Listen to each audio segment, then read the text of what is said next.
She pointed toward me and said, "That one belongs to me." The entire galaxy fell silent.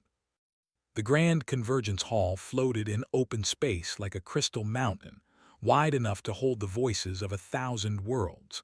Light from distant stars passed through its transparent walls, painting slow-moving colors across the polished floor. This was the place where the galaxy decided its future, and today, that future included humans.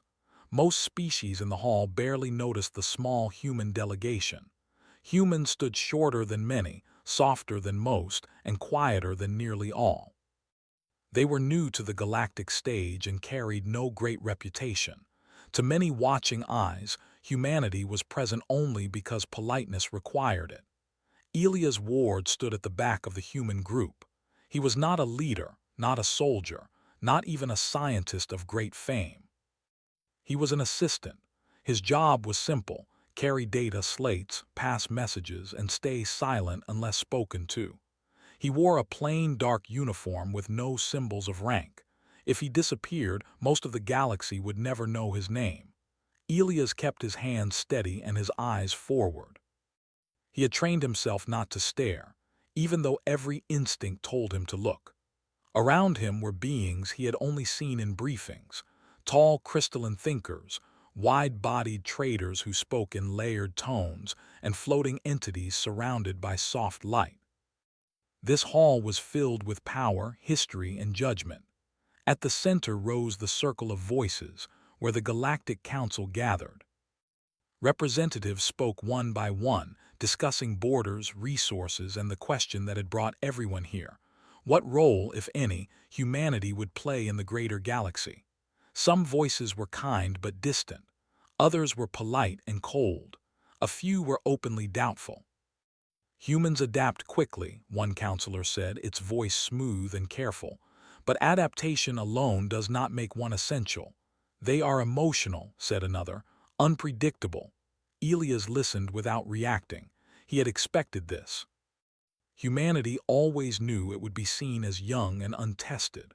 What surprised him was not the doubt, but how heavy it felt when spoken aloud by the galaxy itself.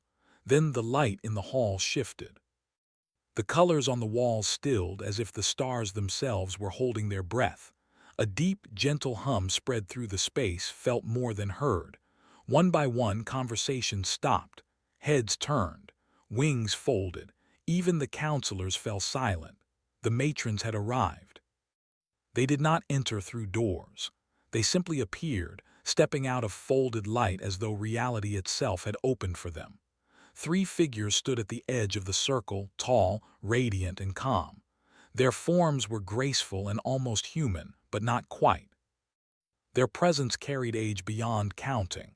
The matrons did not rule the galaxy, but when they spoke, empires listened. Elias felt his chest tighten. He had learned about them in briefings: ancient observers, rarely seen, never rushed. They appeared only when the galaxy reached moments it could not solve alone. The eldest matron stood still, her expression unreadable. The second watched the hall with distant eyes. The third, the youngest, moved her gaze slowly across the gathered beings. Her eyes passed over counselors, commanders, and leaders without pause. Then they stopped. They stopped on Elias. For a moment, Elias thought it was a mistake. He stood very still, certain she would look away. Instead, the matron raised her hand. She pointed directly at him. "That one belongs to me," she said. Her voice was calm, clear, and gentle. It echoed not loudly but deeply, as if the words were carried inside every mind in the hall. Silence fell like a wall. Elias felt every eye turn toward him. Confusion rushed through his thoughts. He looked behind himself, certain she must mean someone else. There was no one there.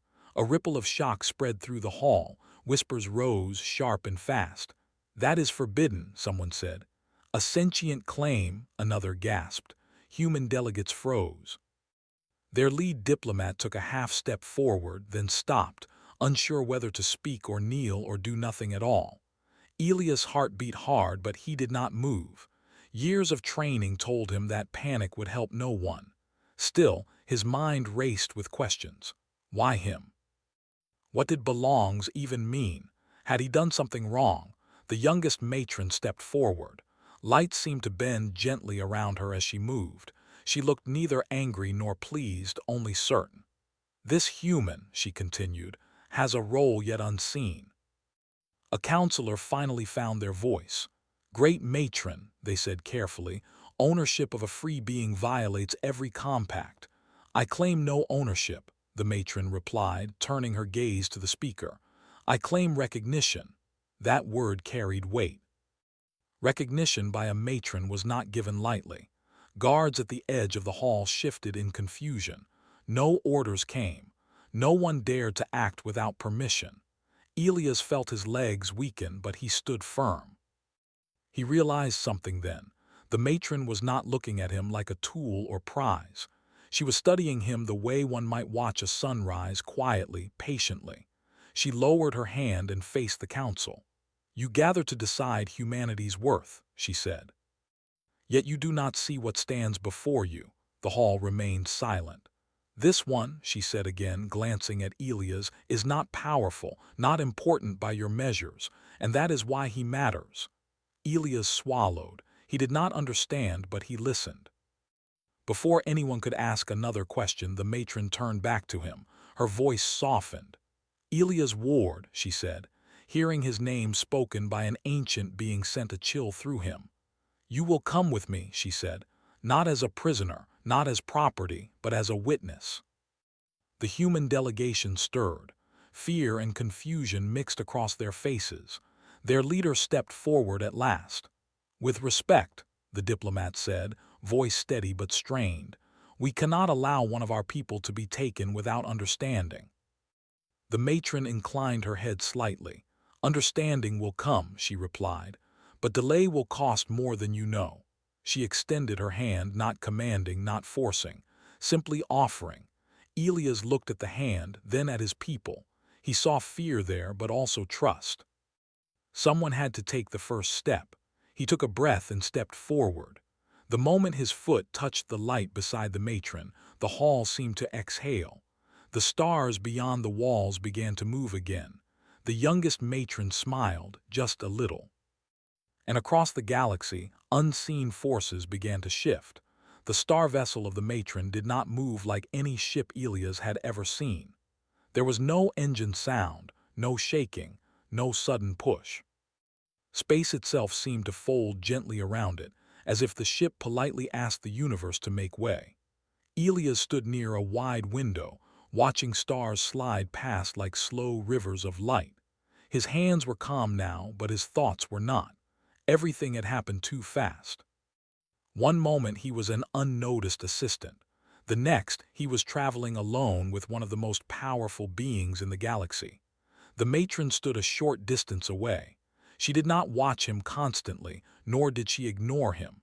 Her presence felt steady, like a quiet mountain. You are afraid, she said at last. Elias did not deny it. Yes, he replied honestly. That is acceptable, she said. Fear does not weaken you, it informs you. He considered that. Most leaders he had known treated fear as a flaw. Hearing it spoken of calmly felt strange. My people think you claimed me, Elias said carefully. They are worried. The matron turned toward him. Words often fail when translated between cultures, she said. I did not claim you as an object. I recognized you as a necessary voice. A voice? Elias asked. I don't speak for humanity, she nodded slightly. You do not yet. They walked together through the ship. The floor glowed softly under their steps, responding without sound. The walls showed moving patterns, stars, worlds, moments from long ago. Elias sensed that the ship itself was alive in a way machines on Earth were not. At last, they reached a quiet chamber filled with warm light. There were no restraints, no guards, only space to sit and breathe. This galaxy stands at the edge of fracture, the matron said. Old alliances weaken, trust erodes. Many believe strength alone will hold everything together. And it will? Elias asked. She shook her head slowly. Strength without connection breaks faster than weakness shared. Elias frowned slightly. Then why me? The matron studied him closely. Because humans form bonds faster than any species we have observed, not through instinct or command, but choice. She waved her hand and images appeared in the air, humans helping strangers during disasters, humans working together across nations after loss, humans sitting with the dying, refusing to leave them alone. You choose connection, she said, even when it costs you. Elias felt his throat tighten. He had seen those moments, lived some of them. He had never thought they mattered on a galactic scale. But I'm nobody, he said. I don't lead anyone. You listen, the matron replied, and you act when others hesitate. Time passed differently aboard the ship. Elias did not know how long they traveled. During that time, the matron showed him more. Histories of species that failed not because they were weak, but because they stopped trusting each other. Meanwhile, across the galaxy, reactions spread. Some worlds panicked. They believed the matron's words meant humanity would rise above all others.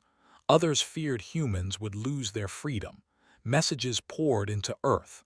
Protests formed. Leaders argued late into the night. Elias was unaware of most of it until the matron brought him before a wide star map. Many are moving against you, she said calmly. Against me? Elias asked. I haven't done anything. Exactly, she said. Fear grows fastest in silence. She told him about secret meetings, closed trade routes, and whispered plans. No attacks, no open conflict, only pressure, isolation, and doubt.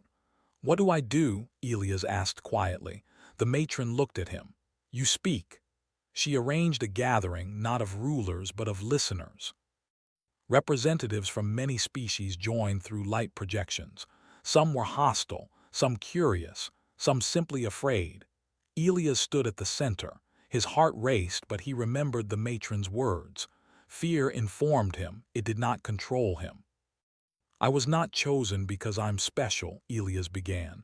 I was chosen because I'm ordinary. That surprised them.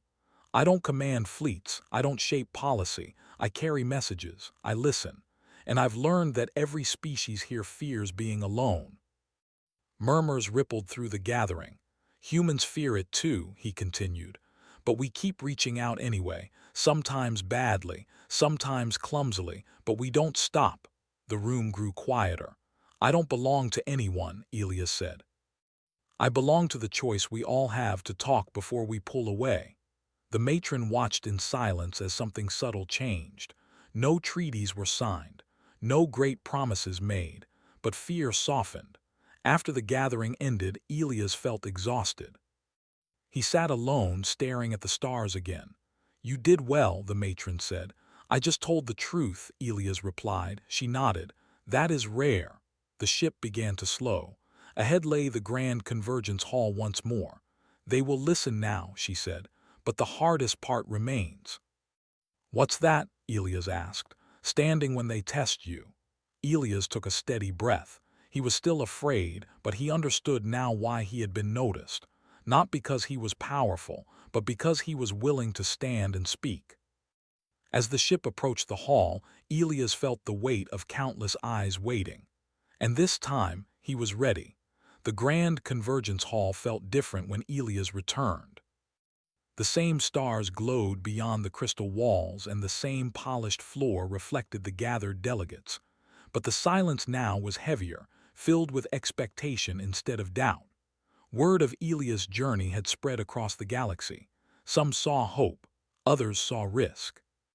No one saw him as invisible anymore. Elias walked forward beside the youngest matron. He did not wear special clothing. He carried no symbol of rank, yet every step echoed as if the hall itself was listening. The circle of voices was full. Species that had never attended together now stood side by side. Floating beings hovered close to grounded ones. Old rivals avoided each other's eyes, but they stayed. The matron stopped at the edge of the circle. Elias took one more step and stood alone. This time, no one spoke first. Elias felt the weight of that silence press against his chest. He reminded himself to breathe. He remembered the faces he had seen aboard the matron's ship, worlds afraid of being forgotten, species tired of endless caution. A counselor finally spoke. "Human Elia's ward," they said carefully, "you stand here without authority. Why should this gathering listen to you?" Elias nodded once. "Because I don't come to command," he replied. "I come to listen and to remind." "Remind us of what?" another asked. "Of what happens when we stop trusting," Elias said. Soft murmurs spread. Some delegates folded their arms. Others leaned forward. "You fear humanity," Elias continued calmly. "Some of you fear we will rise too fast. Others fear we will be used as tools. But fear has already started pulling you apart." He gestured gently toward the circle. Trade routes closing, shared projects paused, not because of danger but because of doubt. A tall crystalline delegate shifted. "Caution keeps us safe." "Yes," Elias agreed. "But isolation does not."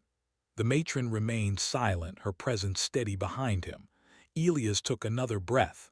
"Humans come from a world where survival depended on cooperation.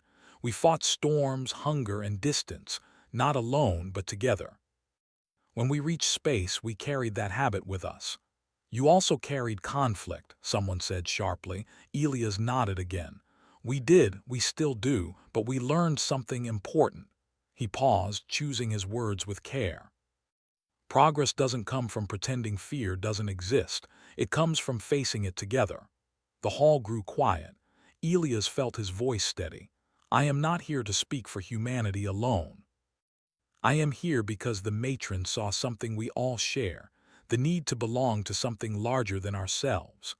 A low hum passed through the room as translators struggled to capture the meaning.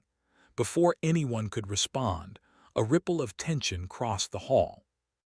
A signal alert flashed briefly above the circle, an automated notice visible to all. A system near the outer sectors had gone dark, not destroyed, not attacked, abandoned. Refuge ships crowded its orbit, multiple species, no one responding to their calls. Murmurs rose quickly now, anxious and sharp. "That system was under shared protection," a delegate said. "Who withdrew?" another demanded. No one answered. Elias looked at the alert, then back at the circle. "This," he said quietly, "is what happens when trust breaks first." The matron stepped forward at last. "The fracture has begun," she said calmly, "not through force but through hesitation." Eyes turned back to Elias. "What would you do?" a delegate asked him, not mockingly, not angrily, but honestly. Elias felt the moment settle around him. This was the test the matron had warned him about. "I would send help," he said, "together." "Without guarantees?" someone asked. "Yes," Elias replied, "because waiting for certainty will cost lives." The word lives echoed across cultures, translated into dozens of meanings, all heavy. Silence followed. Then a small voice spoke from a species rarely heard in council. "We have ships nearby," they said. "We can guide the refugees." Another voice followed. "We can open supply access." A third added, hesitant but clear, "We will restore the relay network." The alert above the circle changed. Signals reappeared. Routes reopened. Elias did not smile. He only nodded, acknowledging the choice they had made. The matron watched closely. Hours passed. Decisions followed, careful, measured, but shared. No single species led. No one claimed credit. When the emergency settled, the council turned once more to Elias. "You have changed the tone of this gathering," the eldest counselor said. "What do you seek in return?" Elias shook his head. "Nothing." That surprised them more than anything else he had said. "I don't want power," Elias continued. "I don't want authority, I want a promise." "What promise?" the counselor asked. "That when the next fear rises," Elias said, "you speak before you withdraw." The matron stepped beside him then. Her voice carried warmth and weight. "This is why I recognized him," she said. "Not because he is flawless, but because he stands when silence would be easier." She turned to Elias. "You have done what was required." Elias felt a sudden uncertainty. "What happens now?" The matron looked out across the hall. "Now," she said, "they decide who you are to them." The council rose together, not in ritual but in instinct. One by one they inclined their heads toward Elias. not in submission but in acknowledgement. A new title appeared in the shared records, not voted on, not demanded. The Voice Between Stars. Elias felt its weight and shook his head slightly. "I'm still human," he said quietly. The matron smiled. "That is why the title fits." As the hall slowly emptied, Elias stood alone again, watching the stars beyond the crystal walls. He felt tired but lighter somehow. The matron approached. "The final step remains," she said. Elias turned to her. "What final step?" "Returning," she replied, "and choosing who you belong to." Elias looked at the stars, then at the path that led home. He already knew his answer. And for the first time, the galaxy waited, not in judgment, but in hope. The journey back to Earth felt quieter than Elias expected. The matron's star vessel moved gently through space, stars flowing past like calm thoughts. Elias stood near the window again, but this time his mind was steady. The title the galaxy had given him still echoed softly in shared channels, the voice between stars. He did not feel like a symbol. He felt like a human who had been heard. The matron joined him, her presence familiar now. "You will leave the center of attention," she said. "Are you prepared for that?" Elias nodded. "I never wanted it." "That is why you carried it well," she replied.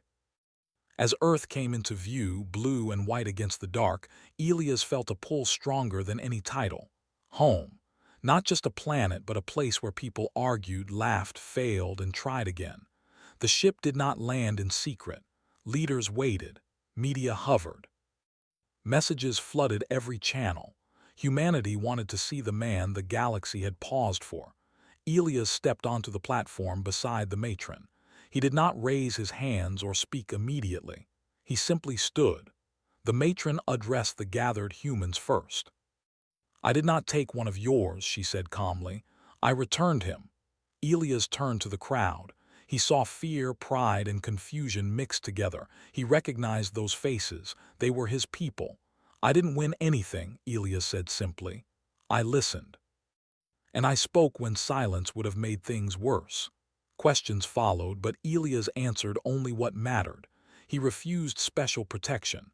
He refused permanent titles. When asked if humanity now held power over the galaxy, he shook his head. "No," he said. "We hold responsibility. That's different." The matron watched closely.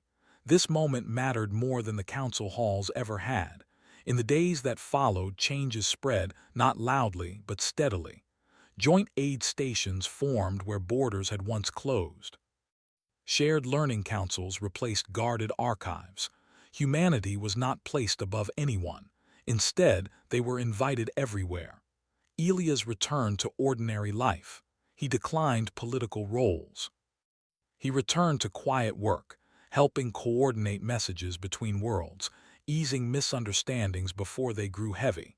Some were disappointed he did not become more. The matron understood. Before she departed, she met Elias one last time beneath Earth's open sky. No ships hovered, no crowds gathered. "You chose well," she said. Elias looked at the stars above his home world. "I chose to belong where I always did." The matron's eyes softened. "Then hear this truth," Elias warned. She raised her hand, not pointing this time, but opening it.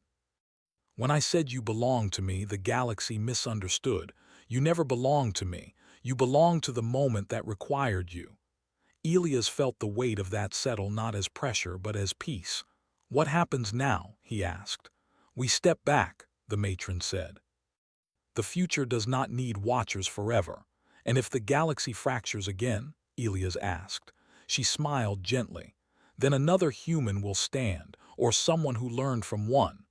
Light gathered around her as the ship prepared to leave. Before she vanished, she spoke one final time, her words carried outward, recorded across the stars. "Humanity does not conquer," she said. "They connect. Remember that." The ship folded into light and was gone. Life continued. Not perfectly, not easily, but differently. When disputes rose, humans were often invited, not as judges but as listeners. When fear spread, someone would ask, "Who have we talked to?" instead of "Who do we blame?" Elias watched this from a distance, content. One evening, he sat beneath the open sky with a simple communicator resting beside him. Messages flowed in from worlds he had never visited, thanks, questions, hopes. He answered some. He left others for tomorrow. Above him, the stars burned quietly. The galaxy had not fallen silent again. Instead, it had learned to listen.